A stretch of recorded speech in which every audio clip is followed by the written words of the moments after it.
तर मित्रांनो, ही आहे नवीन टाटा अल्ट्रोज। आता ह्या गाडीमध्ये काय काय चेंजेस झालेले पटकन पाहूया। नवीन हेडलॅम्प सेटअप सोबतच LED फॉग लॅम्प सोबतच नवीन फ्रंट जी ग्रिल आहे ही देखील चेंज करण्यात आलेली आहे। सो एक ॲग्रेसिव्ह लुक तुम्हाला या गाडीचा पाहायला भेटतो। नवीन 16 इंचचे alloy wheel with new design. Door मध्ये मिळतात तुम्हाला flush type door handle with illuminated lights. नवीन रिअर प्रोफाईल, त्याच्यामध्ये तुम्हाला कनेक्टेड जे टेल लॅम्प आहेत ते इथे ऑफर करण्यात आलेले आहे। अल्ट्रोज मध्ये तुम्हाला असं काही इंटेरियर या ठिकाणी पाहायला भेटतं। नवीन स्क्रीन आहे, इन्फोटेनमेंट मध्ये सुद्धा नवीन स्क्रीन देण्यात आलेली आहे।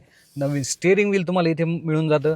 नवीन AC चे कंट्रोल आहेत, वायरलेस चार्जर तुम्हाला इथे मिळून जातो। नवीन जो गिअर नॉब आहे हा ऑटोमॅटिक गिअर बॉक्स मध्ये पेट्रोल DCA सोबत तुम्हाला ऑफर करण्यात आलेले आहे। रिअर सीटमध्ये सुद्धा तुम्हाला जो थाई सपोर्ट आहे हा देखील एक्स्ट्रा इथे मिळून जातो। सोबतच रिअर साईडला तुम्हाला 65 वॅटचा जो फास्ट USB Type-C आहे ती सुद्धा इथे देण्यात आलेली आहे। बाकी नवीन अल्ट्रोजमध्ये जर पाहिलं 2 इंजिन ऑप्शन तुम्हाला मिळून जातं। 1.2 लिटरचा नॅचरल ॲस्पिरेटेड आणि सोबतच 1.5 लिटरचं डिझेल इंजिन जे त्या गाड्यामध्ये असणार आहे, जे की आधी देखील येत होतं। आणि CNGचा जो ऑप्शन आहे हा तुम्हाला जो 1.2 लिटरचं नॅचरल ॲस्पिरेटेड पेट्रोल इंजिन त्याच्यामध्ये देण्यात आलेला आहे। बाकी फुल व्हिडिओ पहा आपल्या YouTube चॅनल मराठी कार न्यूजवरती। धन्यवाद।